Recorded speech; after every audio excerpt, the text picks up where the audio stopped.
الحمد لله رب العالمين ودود الغفور. الحمد لله رب العالمين الذي بنعمته تتم الصالحات. الحمد لله رب العالمين الذي خلق فسوى. الحمد لله رب العالمين والذي أخرج المرعى. الحمد لله رب العالمين الذي جمعنا في هذا اليوم المبارك. الحمد لله والصلاة والسلام الأتمان الأكملان على رسول الله محمد صلى الله عليه وسلم. اللهم آت نفوسنا تقواها وزكيها أنت خير من زكاها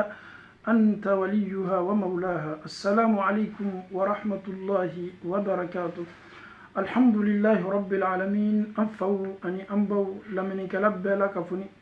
ni alaw taala sɔnna bi témoignage ba dɔ bɛ an bolo. A bɛ fɔ mun ma témoignage. Adamaden ye kɛwale min ye a ɲa la, adamaden ye kɛwale min ye a bɛ se kumana kɛwale min kan k'a kɛ hakili ye adamaden kelen kelenna bɛɛ ma. Nin ye témoignage belebele ye. Jana an ye don nin témoignage la, aw bɛna waatinin di an ma fɔlɔ. An bɛ o kɛ foli ye k'a ɲɛsin an badenw ma, k'a ɲɛsin an kanuɲɔgɔnw ma, k'a ɲɛsin silamɛya badenya ma. Nin ye an balimaw ye, nin ye an sigiɲɔgɔnw ye, nin ye an baaraɲɔgɔnw ye, nin ye an kokɛɲɔgɔnw ye. Anw ni mɔgɔ minnu ye ɲɔgɔn kanu Alahu Taala kosɔn, ka dusukun fara ɲɔgɔn kan Alahu Taala kosɔn.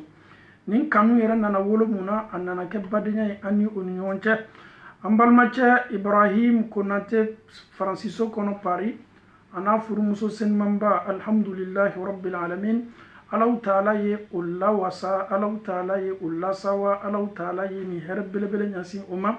A ye den barakama dɔ d'o ma ni Alahu Taala yɛrɛ ka diɲɛ ye. Masa min ko a yɛrɛ ma kuranna kɔnɔ k'a bɛ adamaden sɔn den na den min k'a diya. A bɛ dɔw bali den sɔrɔ ma, a yɛrɛ bɛ ban fana ka dencɛ di dɔw ma, a bɛ denmuso di dɔw ma, a bɛ ban fana ka dɔw ta labasan k'a ɲagami. Nin de ye Alahu Taala ka danni ye.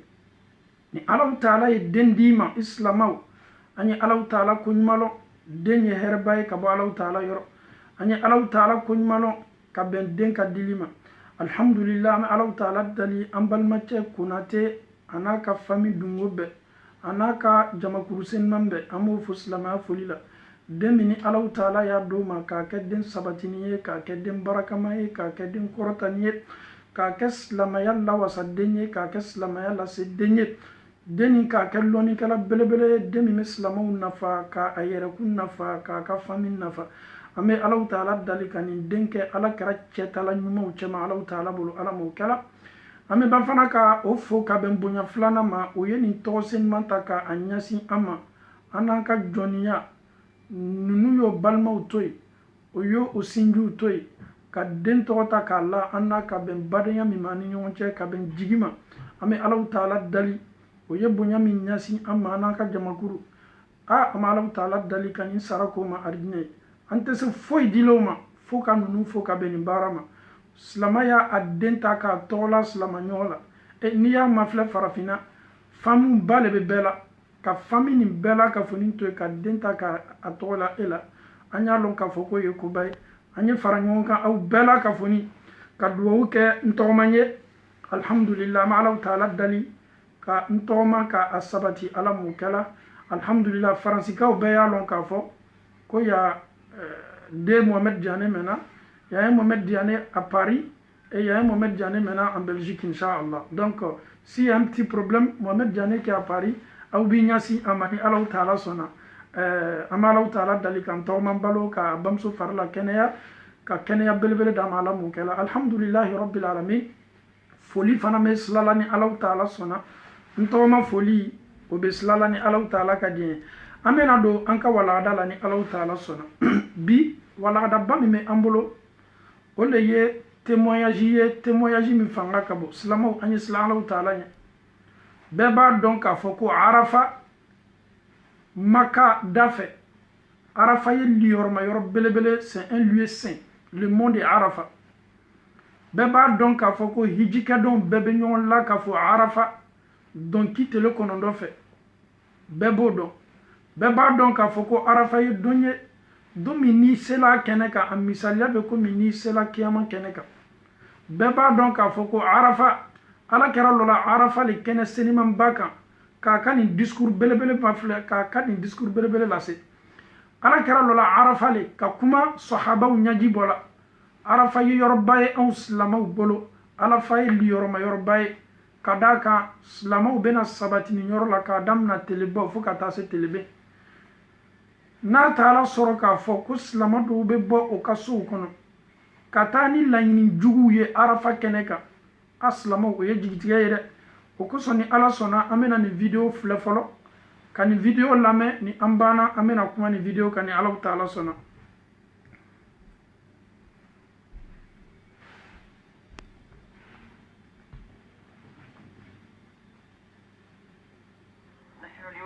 متواجدون في جبل عرفات.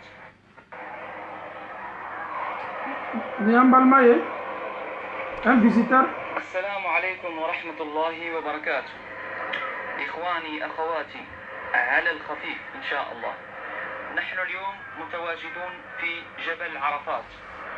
وصادفت سبحان الله سحرا مدفون تحت الحجارة. أمبالما تبس لما فولا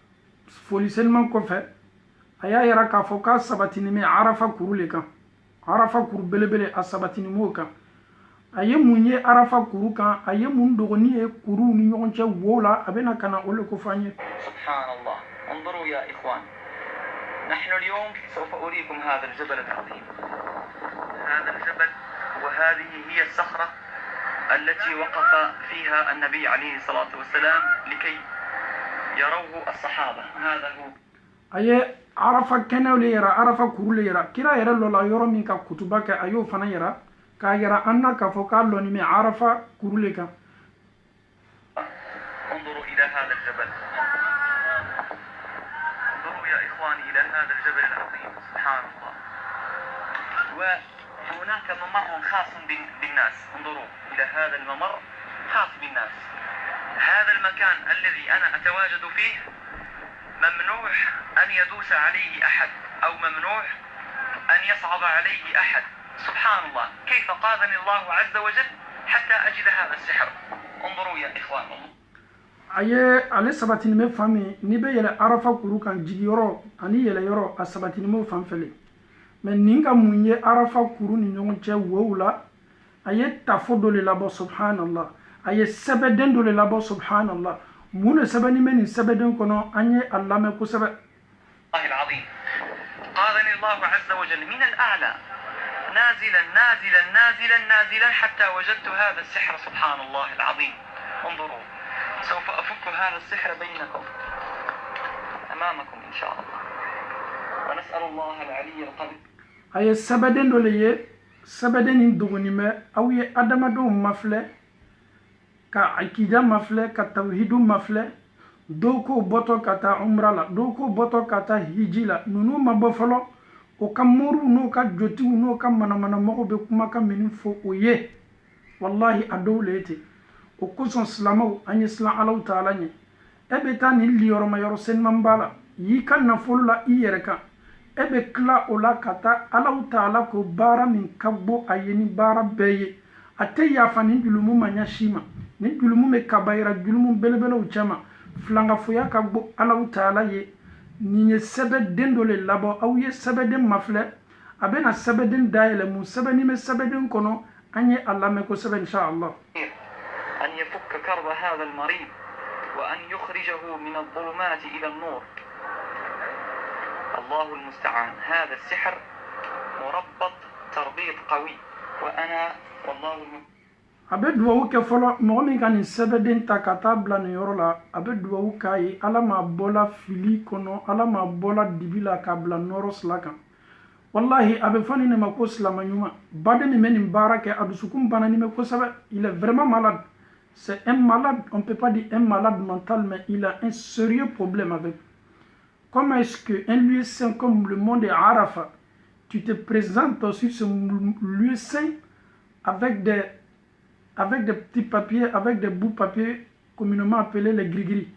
Voilà ma papier morceau. Donc, aouya kumakan lame, ayara koko ka duwawu ke nintigi la moye. Farafi chama me nimbarake. Farafi chama me ta hiji ni umra la nini idewle. No mata oka fanu joshi ala o bɛ taa ka taa fɛn dɔw ta kumakan minnu bɛ fɔ o ye janni o ye taa hiji la an m'a dɔn ni conseiller ɲɛnama le t'o bolo wa karamɔgɔ ɲuman le t'o bolo wa wajibili minnu bɛ kɛ wajibili b'o lasu ka taa filankafoya silali ma wa an yɛrɛ ma nin dɔn donc a ko nin tafo nin sɛbɛden a sirinin bɛ ni fɛn ye fɛn min jani bɛ kosɛbɛ o kɔrɔ ye di a tigi y'a siri le k'a sɛbɛkɔrɔ siri.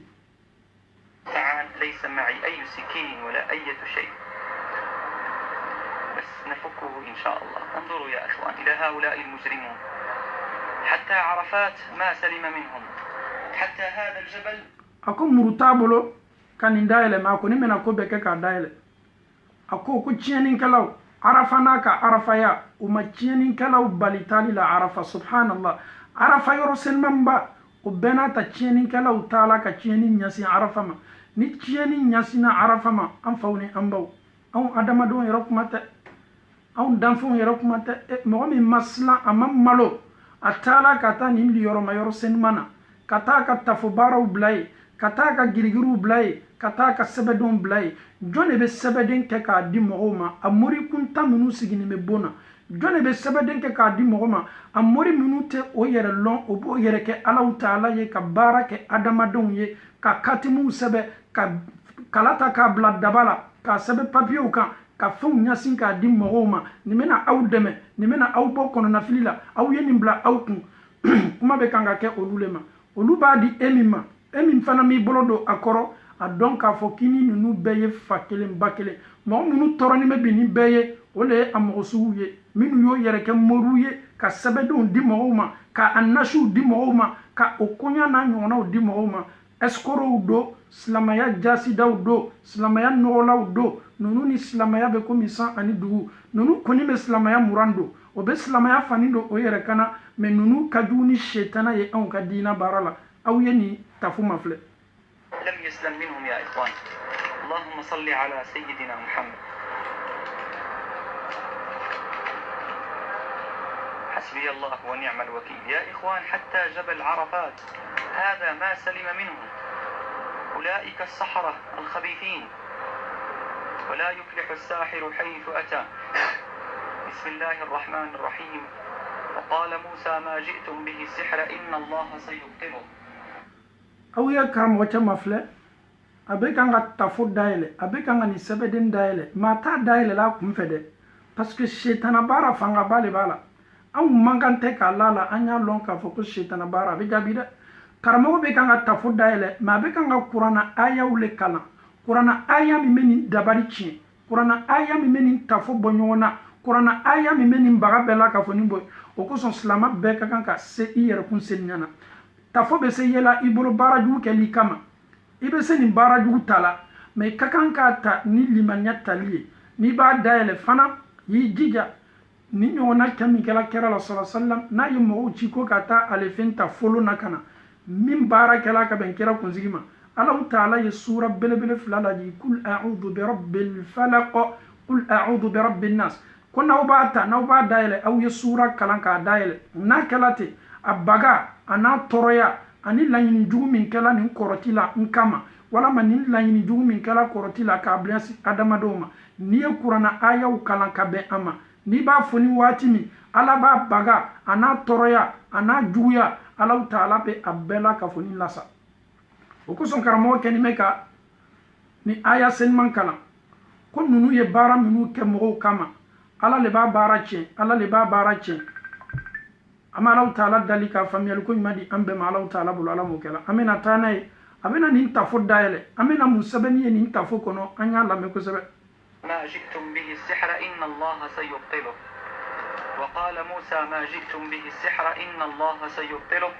إن الله لا يصلح عمله. موسى ni farawuna ka jotigiw lɔ min kɛla n'i y'a mɛn ko magicien belebelew jotigi belebelew kolonfilila belebelew mori belebelew i b'a kofɔ k'a kofɔ k'a kofɔ n'i taara se farawuna ka moriw la a ka jotigiw la i bɛ dan olu ɲɔgɔn mori puissant ma wuli dugukolo kɔ kan farawuna dani tun bɛ ninnu na kosɛbɛ o kosɔn farawuna ko a yɛrɛ ma ko a ye ala ye farawuna ko musa ma n'i lani b'i ka ala la ne ni e an bɛɛ ye ka fɔ ka na jama bɛ la ka fɔ don min an y'an ka kolonnaw wele i fana y'i ka ala wele an b'a dɔn fanga bɛ jɔn na fanga min tun bɛ shetana ka kɔrɔti labɛnna ninnu la a fanga ka bon i bɛ kuma duniya kɔrɔti labɛnnaw ka ɲaɲa n'i sera taa se farawunataw la farawunataw i bɛ dan o kosɔn musa y'a ye min kɛ k'a fɔ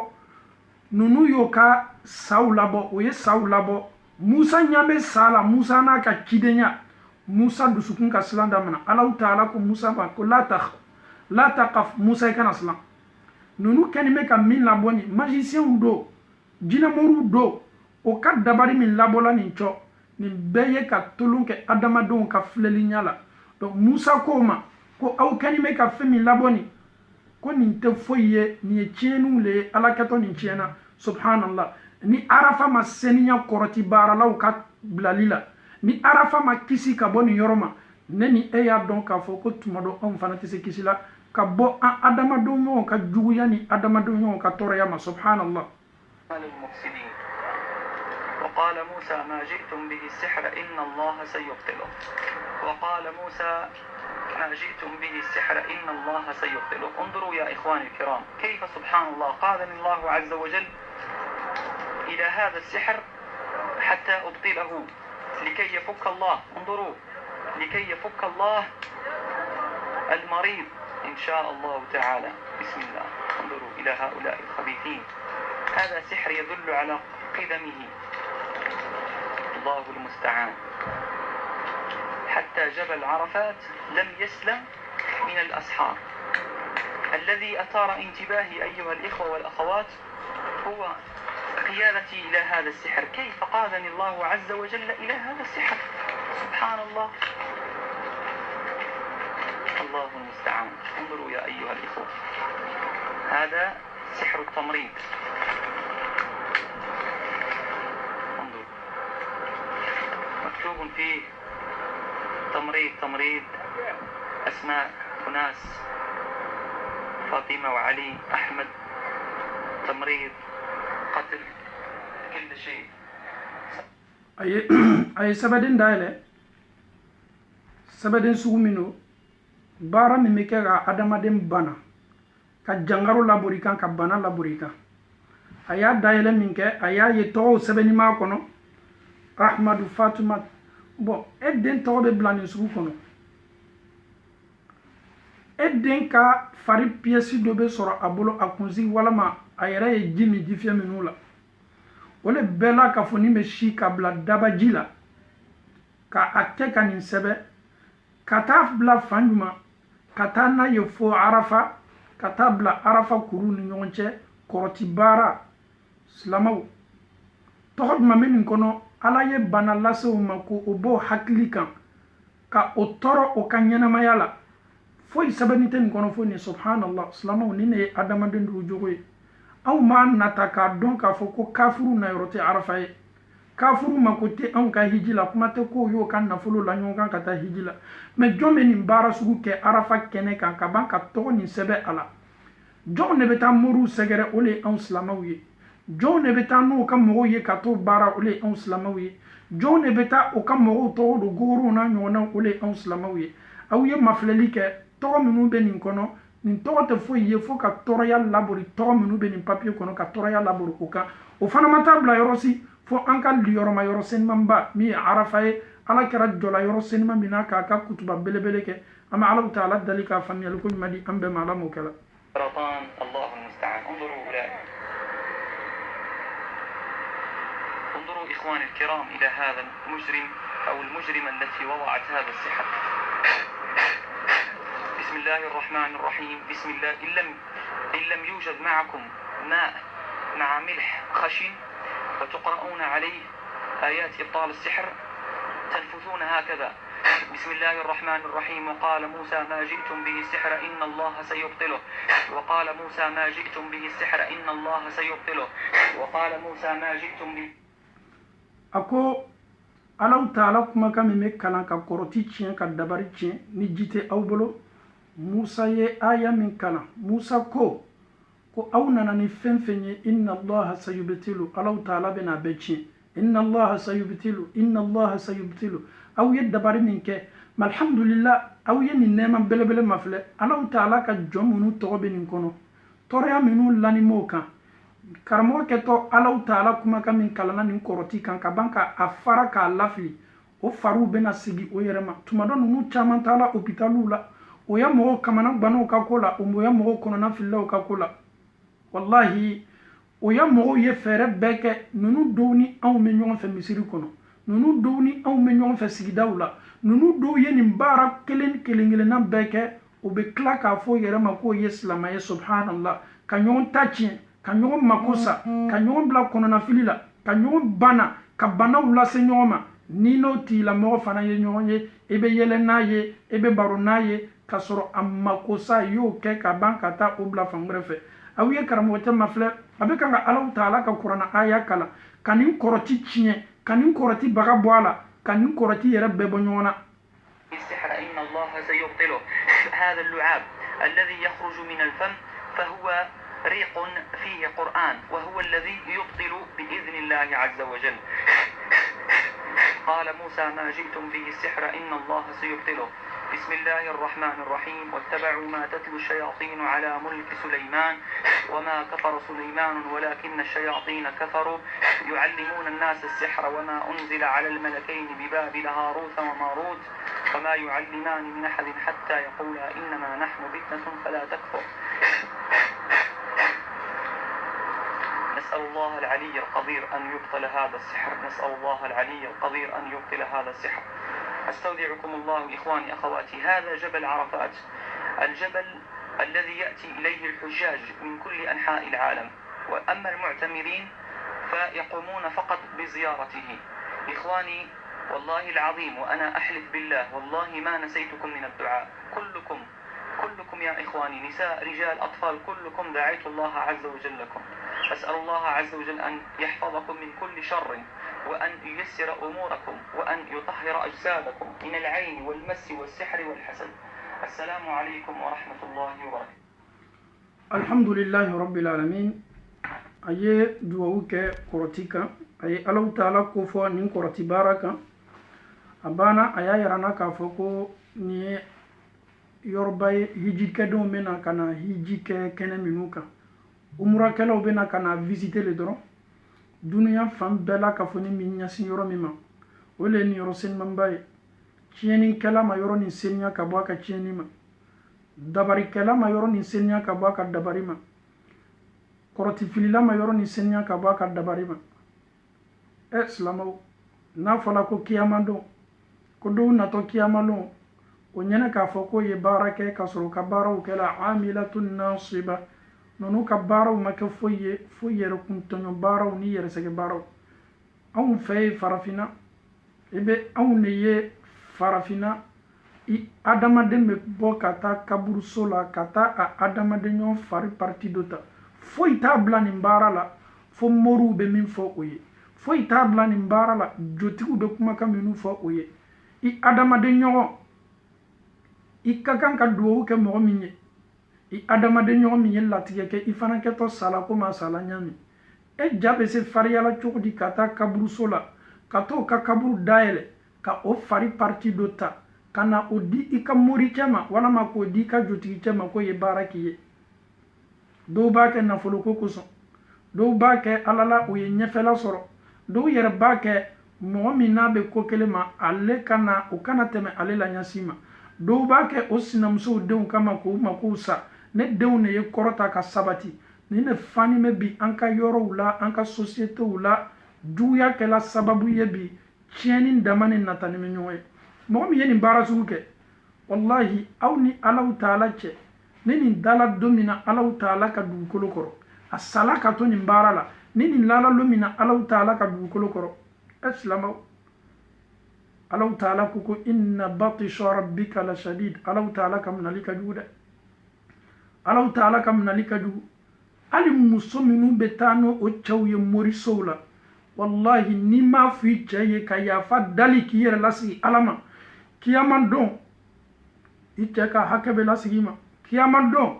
cɛ ka hakɛ kɛtɔ lasigila ma anw ɲɛna k'a fɔ ko an bɛ se nin de kɛla ka lɔyɔrɔ sɔrɔ adamadenw dusukun na an bɛ se nin de kɛla ka lɔyɔrɔ sɔrɔ jamaw ni ɲɔgɔn cɛ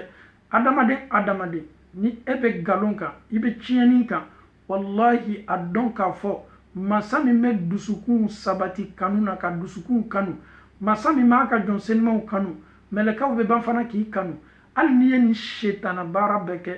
Ala Taala tɛna i kanu dɔ la cogo si dusukun kɔnɔ ka d'a kan Ala b'a dɔn k'a fɔ e ye setana mɔgɔ ye Ala b'a dɔn k'a fɔ e ye setana baarakɛla ye Ala b'a dɔn k'a fɔ e y'ale Ala Taala jugu ye Ala b'a dɔn k'a fɔ a b'i bolo a siri ni m'i cɛ ma a b'i bolo a siri ni m'i kama na a b'i bolo a siri ni m'i bolo la a b'i bolo a b'i ka saki kɔnɔ a b'i bolo a dɛnni m'i ka so la a b'i bolo a dɛnni m'i ka magasin na a yɛrɛ b'i bolo a dɛnni m'i ka borifɛn kɔnɔ ni karamɔgɔ bɛ duwawu kɛ e y'a fɔ ko amina tant que ni nin misikala zarati dɔ b'i bolo tafo min b'i bolo n'i kɛni bɛ k'a bila i kunsigi la tafo min b'i bolo n'i kɛni bɛ k'a siri i cɛ ma tafo min b'i bolo ni bɛnbacɛ y'a la na i ma walama u ka so karamɔgɔba y'a la na i ma tant que ni i hakilinata bɛ nin tafo kan a dɔn k'a fɔ ko filankafo ka bon Ala ye filankafo ka bon Ala ye Ala tɛ filankafo fɛ a t'a ka baara fɛ a t'a ka kɛwale foyi fɛ an y'a dɔn k'a fɔ ko arasi dɔw yɛrɛ bɛ an fɛ farafinna olu yɛrɛ dɔnni bɛ ni moriya baaraw le ma a dɔn k'a fɔ moriya baara nkalonw don wiyaw don kameribaw don nafolodominaw don ka nkalon tigɛ adamadenw ye o don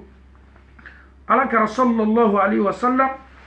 a ma sabati a ka ɲɛnamaya foyi la k'a tun bɛ mori baara kɛ mɔgɔw ye Alakira seniɲanaw ma Ala Taala ko a ma ko Muhamadu ko n'i ye filan kafo ne Ala Taala ma ni ye filan kafoya y'i ka kɛwalew la Muhamadu ne Ala Taala b'i ka baara bɛɛ la bɛn m'i ka baara bɛɛ la kafo ni tiɲɛ kira seniɲana nin ma anw de bɛ bori mɔgɔ jɔnw kɔ bi a hakilina t'a la k'a fɔ ko mɔgɔ minnu b'a fɔ yɛrɛ ma ko mori minnu b'o yɛrɛ kɛ karamɔgɔbaw ye i b'o ye donfanibaw kana ni nin ye duwawu k'i ye a tɛ bɛn dɛ ninnu bɛ aw hakilinataw soɲa ni nin manamanakan de ye ne ka kan ka wajibili kɛ kɛnɛ dɔ kan n bɛna kabakoko belebele dɔ labori ye kabini Ala Taala ye aw dan aw ma kabakoko min ye ele yɛrɛ mɔgɔ min bɛ nin kumakan fɔli ye i t'a dɔn k'a fɔ ko nin bɛ kan ka tulon hakili la le Alakira ye wajibili kɛnɛ kan sallallahu alaihi wasallam kira ye kabakoko jumɛn na bɔ mɔgɔw ye kumakan min bɛ fɔ kira bolo o de bɛ dusukun touché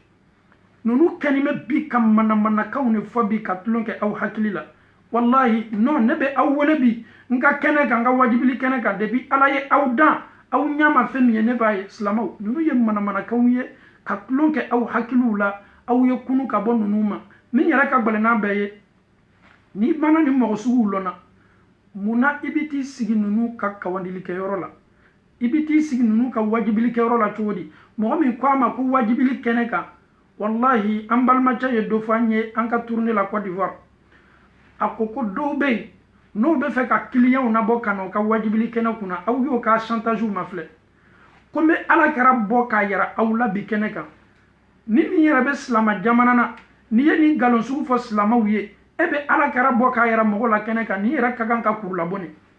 c'est des menteurs c'est des wuyafɔlaw lo foyi t'o kɔnɔ jama minnu natɔ ka na o lamɛn olu kɛtɔ nafoloni minnu dil'o ma fi sabilillah wallahi o miiriya tɛ foyi kan foni donc ninnu de bɛ aw jatigɛ ka aw bagabaga est-ce que silamɛya sela k'a fɔ ko ka kabako labɔ kira ye mun dogo ne ni aw ma diina nin na mun ma fɔ ne ni aw ye diina nin na n'a bɛ don ɲɛgɛn na duwawu min bɛ fɔ a bolo a y'o bange a man t'o ye kafoɲɔgɔnya bonda kɔnɔ duwawu min ka kan ka fɔ cɛ ni muso cɛ Alakira y'o ko fɔ anw ye duwawu jumɛn bɛ yen min ye duwawu secret ye k'o tɛ se fɔla ni Alakira ma min fɔ sallallahu alaihi wasallam mais adamaden n'i y'i kɔ don Ala Taala la n'i y'i ban Ala la adamadenw bɛ tulon kɛ ni hakili ye Ala y'o ko fɔ kuranɛ kɔnɔ ko waman a'rada an dhikri ko ni mɔgɔ min y'a kɔ don ka bɔ ni Ala Taala ma y'i ban ni Ala la i tuloma lɔ manamanamɔgɔw la ye adamaden juguw lamɛn ye filankafow lamɛn ye Ala sɔsɔlaw lamɛn fa inna lahu ma'ishatan danka ele kɔni bɛ ɲɛnamaya le kɛ mɔgɔ sɛgɛnnen bɛ e sɛgɛnnen bɛ mɔgɔ tɔɔrɔnin bɛ e tɔɔrɔnin bɛ mɔgɔ ɲagbanin bɛ e ɲagbanin bɛ mɔgɔ bɛ kan ka nkalon tigɛ e bɛ kan nkalon tigɛ mɔgɔ bɛ kan ka nkalon na mɔgɔ la e bɛ kan ka nkalon na mɔgɔ la mɔgɔ bɛ kan ka mɔgɔw kɔrɔfɔ e bɛ kan ka mɔgɔw kɔrɔfɔ e b'i ka ɲɛnamaya bɛɛ kɛ nin baara de la i kɔni bɛ kan k'a kɛ e fɛ t'a la fo n'a kɛra tɔɔrɔya ye i yɛrɛ ma an fɛw ni an baw wallahi n'i ye nin image ma filɛ nin tɛ image kuntan ye nin cɛ lɔnni bɛ Arafa kɛnɛ le kan a ye kɔrɔti min ye a ye sɛbɛden min ye Arafa wow ni ɲɔgɔn cɛ a y'o le ta nin k'a fɔ ni a kɛni bɛ ka mɔgɔ dɔw tɔgɔ y'a kan tɔgɔ minnu fana bilala olu dabarila ni bana le ye bana min ka kan ka lase o ma subhanallah ni silamɛw banna nin ye la k'a fɔ ko tiɲɛnikɛlaw tɛ anw ka arafa seniya ka bɔ ka tiɲɛni ma ni arafa ma se seniya na ka bɔ tiɲɛni ma san caman na polisiw bɛ mɔgɔ min mina arafa kɛnɛ kan k'o to ka nin baara la o de ka ca polisiw bɛ mɔgɔw mina mɔgɔ caman mina nin kɛnɛ kan laɲini juma ka taa dɔrɔn ka taa tiɲɛni kɛ nin sila kan a yɛrɛ sabatila ko mɔgɔ dɔw bɛ yen olu tun bɛ taa ka taa o ka subhanallah aw ye hakɛ to o ka kɔfɛ kɔmataga u bɛ to ka kɔmataga kɛ nin yɔrɔ la ka sa kan nin de bɛ fɔ ye n'i ye nin kɛ arafa n'i y'i tɔgɔ sɛbɛn arafa kuru kan n'i ye nin tɔgɔmasiri kɛ arafa ni ala sɔnna i bɛ don arijinɛ kɔnɔ walama ni ala sɔnna i tɛ kɛ fagana ye kɔ walama ala kɛra sɔlɔ salam a y'a ka ɲɛnamaya bɛɛ kɛ nafolotigi tun tɛ ala kɛra y'a ka ɲɛnamaya bɛɛ kɛ nafolotigi tun tɛ a yɛrɛ bɛ saya dafɛn kan don min julu yɛrɛ tun bɛ ala kɛra la a y'a ɲini sahabaw fɛ mɔgɔ min bɛ se k'a ka julu sara ni ninnu ko k'o bɛ aw kɛ nafolotigi ye ye ninnu ka vie yɛrɛ mafilɛ k'o ka entourage mafilɛ nin ko k'a bɛ e kɛ nafolotigi ye ok baasi t'a la walama nin ko k'a bɛ e kɛ fɛntigiba ye baasi t'a la ele yɛrɛ ye nin ka ɲɛnamaya mafilɛ aw le kɛlen bɛ ka fitini fitini fara ɲɔgɔn kan k'a di nin ma o ma se a yɛrɛ kɛla nafolotigi ye o bɛ se aw kɛla nafolotigi ye cogo di ni adamaden banna kɛla k'a fɔ ko il est fanatique ale ɲɛ tɛ foyi ye la kɔ ale ɲɛ bɛ min ye dɔrɔn a bɛ to nkalon de bonda kɔnɔ nin ye baara cɛjugu belebele ye a baara yɛrɛ dɔw kɛla k'a di aw ma a lanana aw ma a bɔla farafinna ko aw y'a ta ka aw den a la n'aw bɛ bɔ so kɔnɔ aw y'aw den a la ka d'a kan ko mɔgɔ jugu bɛ aw kɔ ka d'a kan mɔgɔ dɔw ta aw ka hɛrɛ fɛ ni nin kuma sugu banna fɔla e ye e hakilinata bɛ mun ye i lɔn fana ye n yɛrɛ cɛsiri ka n yɛrɛ labɛn ka n yɛrɛ seniya ka d'a kan nin karama sera bɛ n kɔ i bɛ karama sera jigiya i hakili la i bɛ karama sera bila i miiriya la ka sɔrɔ karama sera miiriya t'i la a m'i baara a yɛrɛ cɛ ka jan ka bɔ baara ma mɛ e ka mori ye karama sera tɔgɔ f'i ye ko nin de b'i kɔ nin de b'i n'i denw kɔ ele fana bɛ bila karama sera kɔnturu la e bɛ bila n'a denw kɔnturu la e fana tɛ foyi nata o ye fo juguma i yɛrɛ fana bɛ bɔ ka taa baara jugu kɛ o ye an ka diina lɔnbaliya an ka diina faamubaliya an ka silamɛya diina lamɛnbaliya o de bɛ an bila ni ala sɔsɔ baara caman na n'o tɛ ni silamɛ y'a ta to ala ma ni silamɛ y'a yɛrɛ kalifa ala la k'i yɛrɛ di alaw taala ma a dɔn k'a fɔ ko alaw taala ka latangali tɛ latangali min kɔ o de ye alaw taala ta ye e bɛ taa moriw ni jotigi minnu sɔrɔ yen ala de y'olu dan ninnu tɛ se foyi kɛla o yɛrɛ ye hali ni kundimi y'o sɔrɔ o tɛ se o yɛrɛ balila kundimi ma ni bolodimi y'o sɔrɔ o tɛ se o yɛrɛ balila bolodimi ma ninnu tɛ foyi le ye ninnu yɛrɛ bɛ déplacer la bi o ka yɔrɔ ye min ye sisan komi o tɛ wari sɔrɔla aw la o sigilen bɛ farafinna o kumasela ka don daminɛ an fɛ tubabu la ils vont venir maintenant sur le terrain ka fɛrɛ aw ma sisan k'aw ka sɛgɛ baaraw aw ka nafolo minnu bɛ ɲini aw bolo aw bɛ bɔ fajiri fɛ ka taa nafolo min ɲini ils viennent maintenant sur le terrain pour vous soutirer maintenant avec la force pas avec l'intelligence maintenant avec la force quand ils étaient en Afrique c'était avec les techniques mais ils ont vu que maintenant ça ne marche plus tout le monde a accès maintenant à un visa ils viennent ici maintenant ils se font passer pour des grands sheikhs subhanallah ni yo maflé ko ka image ou maflé ito la foima c'est des vrais et des purs comédiens c'est des vrais et des purs comédiens subhanallah mais islamo aw me se kunna wati duma ka se ambolo kala sunna le taslaye iti yere ye kono na filila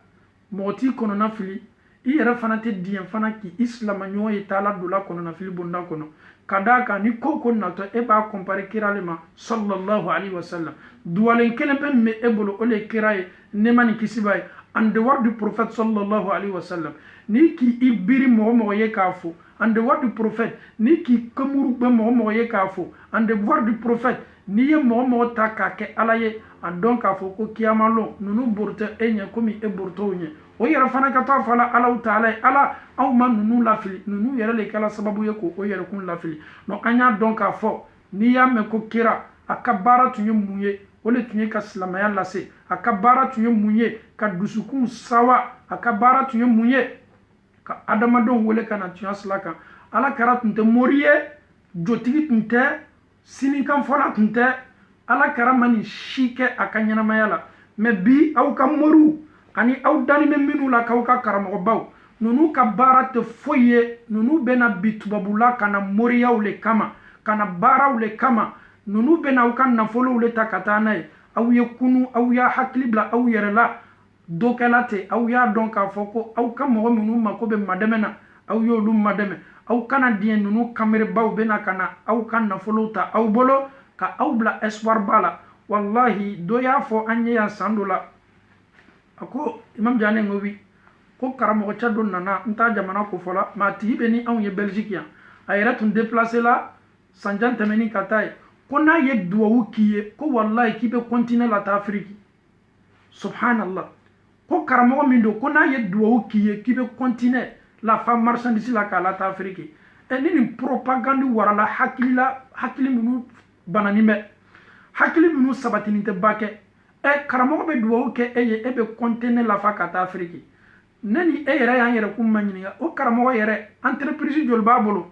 parce que o le ka kan ka ma ɲininka karamɔgɔ entreprise joli b'a bolo a ye actionnaire ye yɔrɔ jumɛn ni yɔrɔ jumɛn c'est tellement simple un karamɔgɔ qui peut faire duwawu pour toi tu peux envoyer des conteneurs en Afrique mais ce karamɔgɔ là ce dernier là il a combien d'entreprises il est actionnaire dans combien de sociétés et qu'est-ce que lui-même il fait de sa vie donc c'est ce que tu oublies tu ne sais pas qu'en te déplaçant pour aller rendre visite à ce dernier tu viens avec des sous. Donc tu ne sais pas que ce karamɔgɔ-là, il se nourrit à partir de tes petits sous-là. Mais toi, peut-être tu n'essayes pas d'imaginer. Elle ni i ka nafolo min bɔti kun ka taa karamɔgɔ sɔrɔ ye. Karamɔgɔ min n'a ka duwawu kɛ e ye, e bɛ continuer la taa. O karamɔgɔ siginin bɛ e ka nafolo fitinin de ma.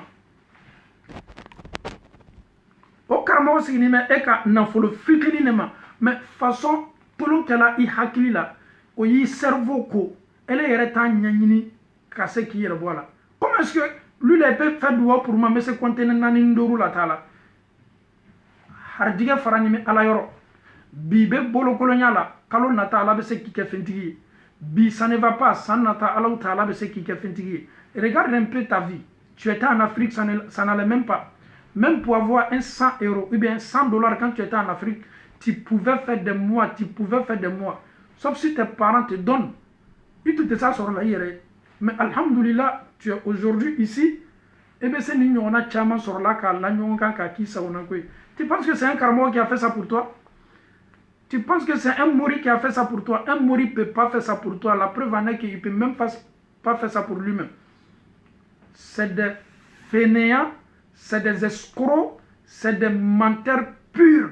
Donc tant que ni ma blé kuna ka foko nous te se fouille nyananema. Nous ne nafolo ɲininaw de ye nunu bɛ anw de kɛ u ka marchandise ye wallahi i hakili tɛna dayɛlɛ la an faw ani an baw nin bɛ fɔ aw ye le dunuya laban nin na nunu mɔgɔ sugu cayala a dɔw bɛ to yɔrɔ dɔw la k'i wele i ka numéro kan ils sont tellement forts aujourd'hui on ne sait pas comment ils arrivent à avoir ton numéro il t'appelle il te dit tel nom de famille je suis tel nom de famille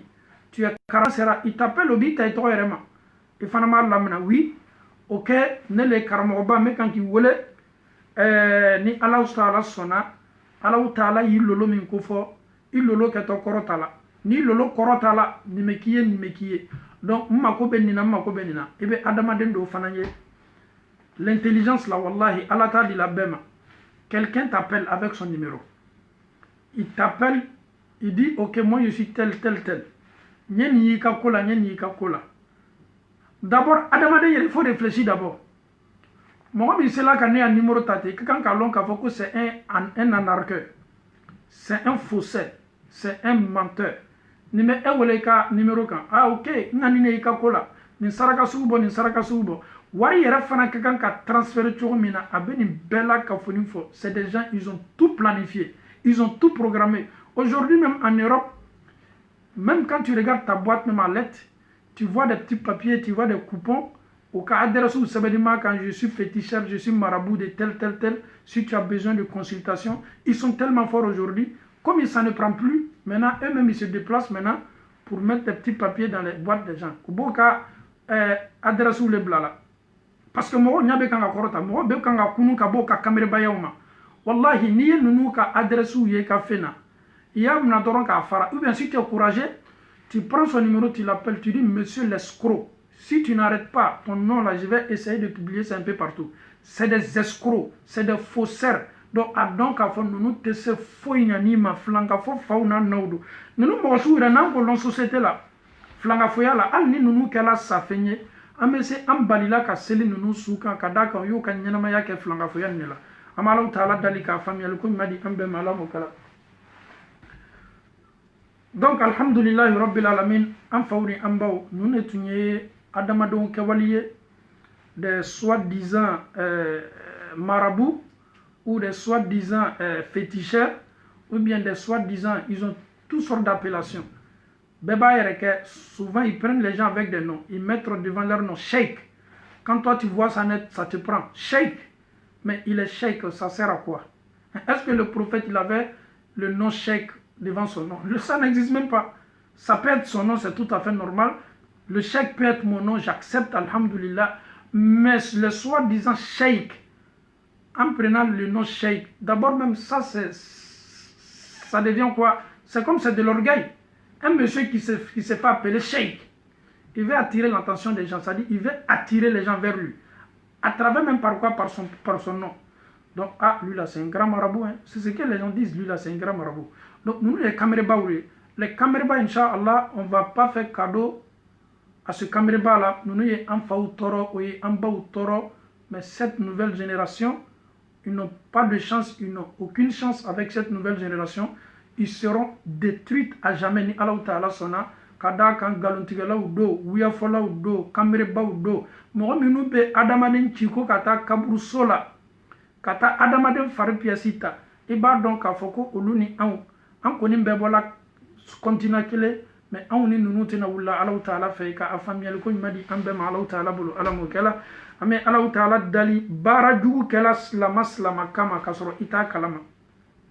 koroti bara labena slama kama kasoro ita kalama. Ame Allah Ta'ala dali ka an slama dem bela ka foni senya ka bo toroya kela o ka toroya ma alamu kela hasidiya bana o kenime ka mo munu toro. Ame Allah Ta'ala dali ko o haklu la segi o yerema alamu kela besen koniya warani me mogo munu ka kewali la o yere tesila foy nyana o yere ma ka beni barawma parce que na warali kewali la tu deviens aveugle. Chez toi tout ce que tu fais, tout ce que tu dis c'est la réalité. Shetanaye fanga soro ka nyana mayala, shetanaye fanga soro I haklika, shetanaye fanga soro comportement na e yere ma ko be mina ni wati nyona la ka duo ke ki délivrer. Tu as besoin de doigts qui imaboni barala. Slama minu toroni men no ta kalama ka fo baraju kelo kama here belebele flabe aw makonona a here folo ye munye aw be aw ka here dam na ka kaburu nyina mala mogole aw toro mogole ye juma nyasi awma mogole dabari nyasi awma aw baw ka kaburu nyina maya ke here bunda kono o be ke aw ka adina su folo aflana o ye kiyama nyina maya o here fana kabo aw yoro ni here bela ka foni bese barala shetana barala abesi torola e yere ta kalama. Tu peux faire toute ta vie et bi kanyana ma ya beke ni toro ya bika mais adon ka foko Allah Ta'ala ko ayere ma I maliki yawmiddin tajuru saralo ma sabele bele Allah Ta'ala. Donc am Allah Ta'ala dali ka bana bato bela ka foni furake ala mo kala hakli la bana be mo munula kanunu kelengele na bela ka foni hakili senya ka o maboni banana ala mo kela slama minu yere fana me no o miriya be juma na o slama nyoma ka o hakilu senya ko dusukun senya ala mo kela ame Allah Ta'ala dali biye lombelebele ye akado kun chema juma do Allah Ta'ala idani ndam na juma do aye am fa adama dan juma do abana yado arjina kono juma do ayere ya Allah jidu ko ko kan juma do juma don fana dunuya be banka ben juma don duma juma don fana o ye logo kun ka so hermay juma don fana kunanya salatul lachaya ala karaka o fana baraji kabo kusebe do anya don ka fo ni lombelebele dam nana jani aya kodu anya fariya boni lalili kan yuma wiye ka fariya boni ala nya sanya ye ka juma lo yere fariya bo ni ala bato ko yuma wiye ka juma lo fariya bo ni ñoom ma deme ni ñola luye ka jumalum fariyabo ni bara mo keliye anye ban fana ka lokun lum bela ka foni fariyabo ni Allah Ta'ala batoy na ñoo ke an ka nyana maya kunyuma kelala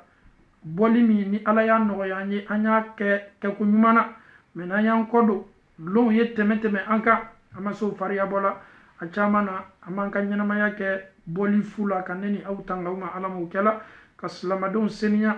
kɔrɔti baarakɛla minnu kama tafo bɛ minnu bolo ka sow kɔnɔ minnu b'a sirila o cɛma minnu yɛrɛ bɛ o b'a ta voyage boloma k'a bila o ka sakiw la minnu b'a dɛn o ka bonw kɔnɔ minnu yɛrɛ b'a dɛn o ka magasanw la minnu b'a dɛn o yɛrɛ ka bolifɛnw na minnu yɛrɛ ta kɛla bolola ko ɲinina bagi la k'a bila bagi kɔrɔ aw ye bagiw caman mafilɛ dɛ i bɛ bagi dɔw ye a kun ka jan a bɛ k'o caman bolo la a kun ka jan sɛbɛden de b'a caman kɔnɔ m'a fɔ n k'a bɛɛ dɛ bagi bɛ bagi la n'i ye bagi ni kun mafilɛ a kun ka jan a yɛrɛ bɛ ye waribɛ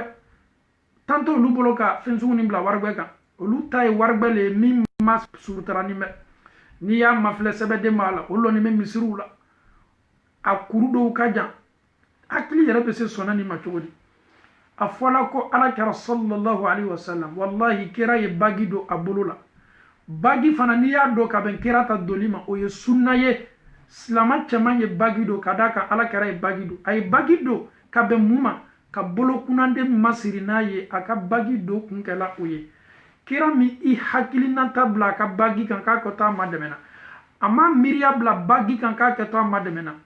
cɛ bɛ bagi do silama cɛman bɛ bagi do a waribɛ baasi foyi t'o la sani misi kala zarati kana labasan la mɛ ni sani ji fitinin tɔnina i ka bagi kan o bagi doli fana kɛli ma haramu ye donc an bɛ segin ka na kumakɛ yɔrɔ bagi dɔw b'o bolo o kosɔn an b'o bɛɛ fɔ aw ye ka d'a kan a caman kumasela k'a ka bagi jan dɔ dabila parce que tant que n'an m'o dénoncer o caman bɛ ninnu dɔw dabila n'i bɛ fɛ k'o dɔn i y'o bolo o mafilɛ bagi min bɛ kɛ o bolo a kun ka bon a kun ka jan mun b'a kɔnɔ o ka sɛbɛdenw de b'a kɔnɔ a caman bɛ yen o focaliser bɛ nin bagiw le kan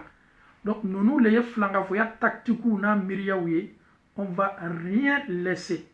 a dɔw kɛlen bɛ k'i focaliser mun kan bi komi sobikɛlaw ma o b'a fɔ ko ok an bɛna kuranna yɛrɛ sɛbɛn sa k'a nasi bɔ k'a d'i ma n balimaw i yɛrɛ kɔrɔsi dɛ k'a nasi bɔ k'a d'i ma aw ɲɛna k'a fɔ ko kira tun tɛ nasi ko kalama le wa walama walaga le tun tɛ yen ko kira ka waati la sɛbɛnniw tun bɛ kɛ walagaw le kan ani filaburuw ni faraw mais est ce que kira tun bɛ kuranna sɛbɛn ten k'a jiw bɔ wa a ye kuranna utiliser cogo di ka adamadenw furakɛ n'a ye kuranna tun bɛ kalan ji kan baasi t'o la kuranna tun bɛ kalan a musow bolo k'a fari bɔra a la ayisa tun bɛ kul huwallahu kalan kul a'udhu birabil falaki kalan kul a'udhu birabin nasi kalan k'a furucɛ seniman sama n'a ye anw ye an la kira ma a kɛwalew la an jo b'o le la mais adamadenw bɛna labasani min don diina la k'a fɔ ko non baasi t'a la a kuranna ayaw don ka tolon kɛ aw hakili la aw ye aw yɛrɛ kɔrɔsi ninnu ma kosɛbɛ an kana taa bari an yɛrɛ la kiyama lɔn k'a fɔ nin tun k'a lɔn jani y'a fɔ i tun k'a lɔn ni sɔsɔli nana ko ko la y'i bolo kɛ kira ta la sallallahu alaihi wasallam kira ye min kɛ a ye min fɔ i bolo ko la o le cɛ ka ɲi kira yɛrɛ banna k'a fɔ ne ni e ye a ye nin kuma yɛrɛ fɔ ka kangari la ko waati dɔw natɔ waati dɔw setɔ ko n'i ko ko silama ye diina kɛ ne muhamadu ta kɛcogo la ka sunna minɛ ne muhamadu ta kɛcogo la ka tugu n ka kɛwalew kɔ k'i bolo kɛ n ka kɛwalew la ko nin bɛna gwɛlɛya adamadenw ma komi n'i y'a fɔ k'o ye tasuma ta o bolo la k'o bolo lakuru a ma munna ye nin fɔ ele min ko i bɛ kɛra ka taasila ta i bɛ neni société bolo nin cɛ ka ko ka gwɛlɛ nin ye waabiya ye ninnu ye mɔgɔ minnu ka kow ka gwɛlɛ ninnu kuma sugu le kɛtɔ fɔla ka aw bombarder fan bɛɛ la ka fɔ nin fɛ mais e mɔgɔ min bɛ nkalon fɔ mɔgɔw ye ka mɔgɔw bila nkalon sira kan ka mɔgɔw madɛmɛ k'o bila ala sɔsɔsilaw kan ka setana baaraw la nɔgɔya mɔgɔw ye a dɔn k'a fɔ e bɛ kanu dusukun dɔw la dusukun minnu tɛ silanna alaw taala ɲɛ o kosɔn a yɛrɛ ko a ka hadisa dɔ la sallallahu alaihi wasallam ko waati dɔw natɔ adamadenw ma ko mɔgɔ minnu bɛ tiɲɛw lase olu bɛ jate jamaw cɛma ko nkalontigɛlaw don yusadaqu fiha alkazibu mais wuyafɔlaw le kɛtɔ kɛla laduru ni tiɲɛtigiw ye kira ye nin bɛɛ fɔ hadisa la sallallahu alaihi wasallam aw ye na mɛ nin baara kɛ aw ye i ma dɔw ye bi wa mutaa ka ɲi mutaa ka kan ka kɛ ninnu b'i sigi n'o ka jalamuguw ye